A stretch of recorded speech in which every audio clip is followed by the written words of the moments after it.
Hi, what's up? So with all of these finding videos I'm doing, like finding Chicago, finding Iowa, I haven't found Iowa yet. I will do, I'll get to Iowa soon. But with all of these videos, it's got me thinking about all of the states I've actually been to in my time here or visiting in the past. And so I just thought, what the heck, I'll give a rundown of all of those states. Hopefully your state made the list, find out at the end if you stay that long. And I'll give a little story about each one, so it'll be a really quick run through and we'll just go from there. My cats have decided to join me in the video. They actually got no say in that. They're just sleeping on the bed. In fact, I've invaded their sleeping spot. It's also my sleeping spot, so they've invaded it also. But speaking of invasions, British invasion, the first state I ever got to, I believe, was Maine. Which I think is the nearest state to England, so it was quite easy to get there. I mean, it wasn't just a walk from England to Maine, that would make no sense. Anyway, Maine it was. It was in 1990, I was 8 years old, I was with my parents, obviously. It would be bloody mental if I was travelling alone.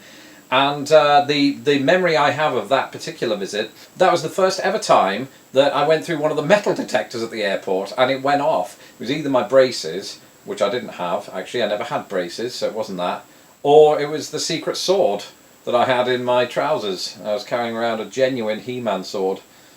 We were on our way to Florida, where I went as an 8-year-old kid, and a story about Florida, got lost in Disney World for about 3 hours. I think seemed like 3 hours. I was 8. You embellish the truth as you get older to make the story more, dramatic.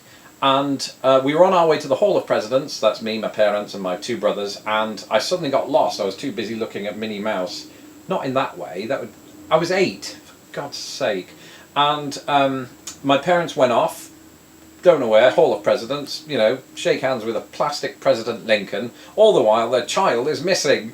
No, I've forgiven them since. It took a while, 3 years. I was 11 by the time I forgave them. I got to New York City for the first time. Absolutely loved it, was completely lost. I hadn't yet lived in a major city, but it was good. And I remember getting to Grand Central and asking directions to the taxi that would take me on to the house I was trying to get to in Brooklyn. And they looked at me as if I was a terrorist, which is understandable. It was 2004, but it was merely because I didn't know where I was going or what I was doing. And then you come to find, actually, that's just the New York way, and they were just being nice. We headed to Boston, and I love Boston. It's a great city, very sort of English in its sensibilities, I suppose. But one of the things that sticks out to me, and this isn't indicative, I don't think, of Boston, but it might be indicative of a wider issue in the United States, is me ordering an ice cream, and I asked for a kid's size. I just wanted a kid's size ice cream, with M&Ms maybe, They gave me, it was this giant flipping thing, it's like a bucket of ice cream. And anyway, I ate the whole thing. It was lovely, but I didn't need to eat for the remainder of the vacation. But the remainder of this vacation actually, though, did take me on from Boston, and we cut through Connecticut, and I looked out of my window to what I recall as being the right-hand side. Was it the left? It doesn't matter. I just looked out the window. That's all you need to know for this. And I saw, it was the right, I saw WWF headquarters, WWE actually. And I looked at it and thought, wow, cool, let's get off the bus now. I'll stay here and continue my pro wrestling career, which didn't actually exist at that point, but I kind of hoped it would have done. So I just realised I'd had my legs spread open for this entire video so far. Anyway, we went on to New Hampshire, which was, again, just a very quick drive-through state. Didn't take as long, because it's tiny, Lots of the states up in the northeast that's what I like about them in a way, because you can get to about 8 of them in a minute. That's an exaggeration. Here's what I remember about New Hampshire. Just lots of trees everywhere, I think. Then I moved to America, didn't I? I did that. I moved to Indiana in 2007, and do I have a funny story? Actually, the whole 8 years was a funny story, I suppose. It was just a continuation, coming from like London and all of that, and then landing in Anderson, Indiana. Cultural shock, but it was helped by the fact that people sort of adored me in that kind of, is he like Prince William kind of way. And of course, I did embellish that truth to suggest that I was his brother.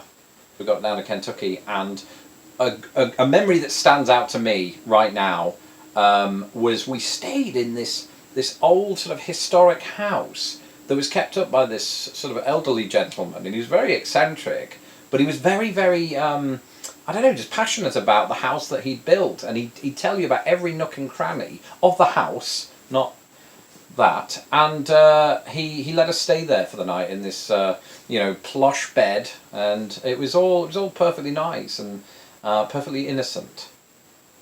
Once bypassed Kentucky and turned that into a drive-through state and went down to Nashville, Tennessee, and I remember the wife took me into a place called Coyote Ugly, and I had no idea what it was. I'd heard of the film, I'd never seen it, and what happened at Coyote Ugly stays at Coyote Ugly.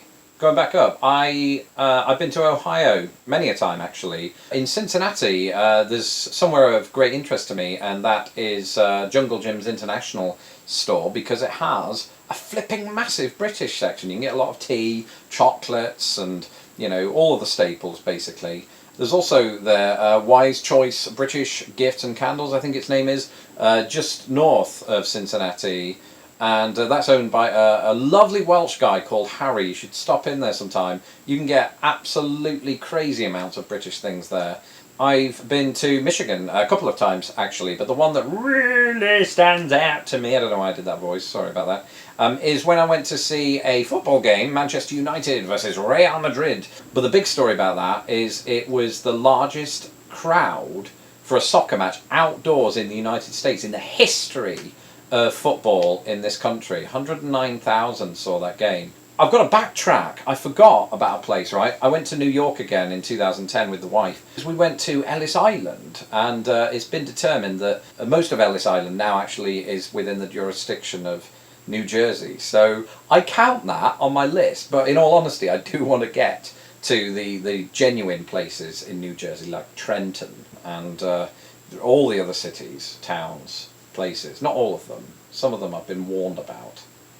And on later trips I found myself heading out to the Virginias, West and Virginia. So West Virginia and Virginia is what I'm trying to say. And lovely states, lovely parts of the world. You can be driving through the mountains, right, and suddenly the fence at the side of the road disappears at night. And it's terrifying.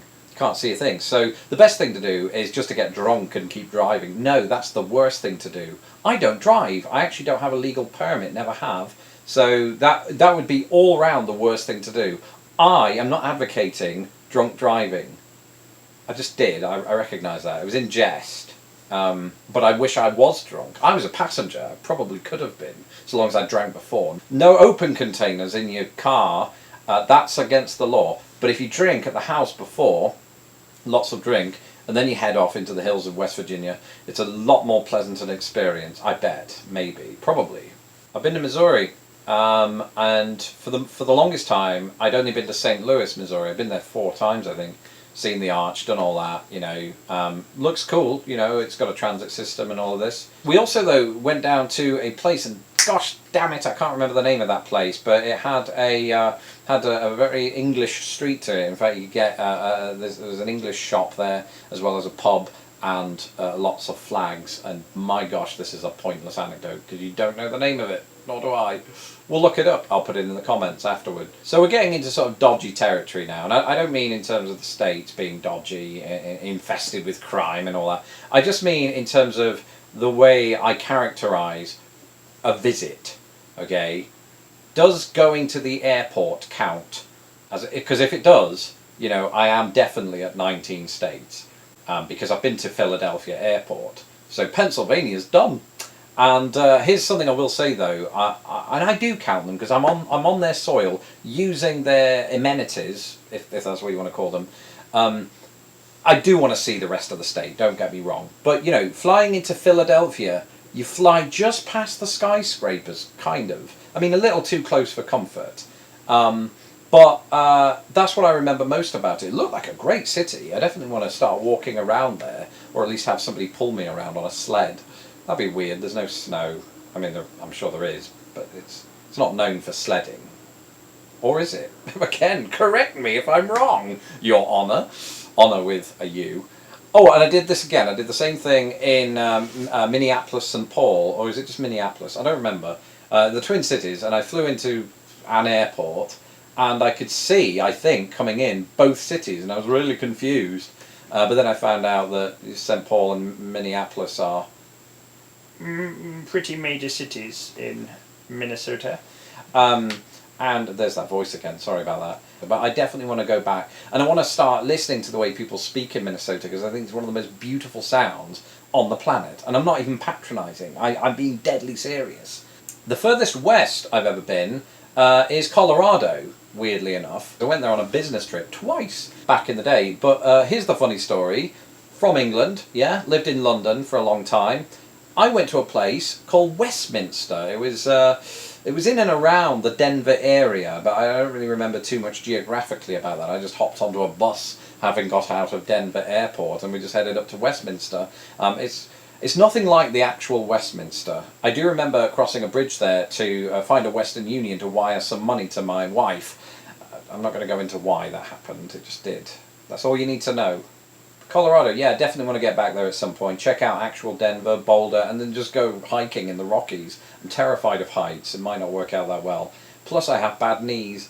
So again, sled. Somebody bring a sled.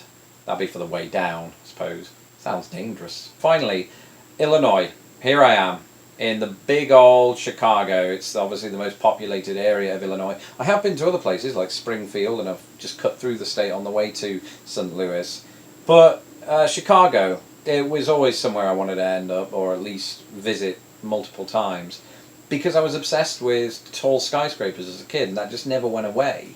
And I've continued that fascination, but as you will have seen in my Finding Chicago videos, it's not just that for me about this city. There's a whole deep history to it. You know, Al Capone, yes, he died of syphilis, yes, he killed people, presumably, yes, he was a gangster, but you've got to love him, right? No, you haven't. But he's part of the Chicago folklore. The 1920s, you know, Prohibition era Chicago. Oh my God, I want to check that out. Have you seen the array of architecture that's here? It's just stunning. You know, even the brutalist buildings that you see all around downtown and everywhere else fascinate me. I want to lick them with my tongue. And so that, I believe, was my list. If I made it to your state, let me know in the comments below, and be sure to bloody share this video so you can let everyone know in your state that I, this crazy stupid Englishman with bad hair, visited, because they might want a warrant out for my arrest. Some states. Colorado, specifically, I know. Thanks for watching. That's all I got. I'm out. I'm joining the cats. Bye.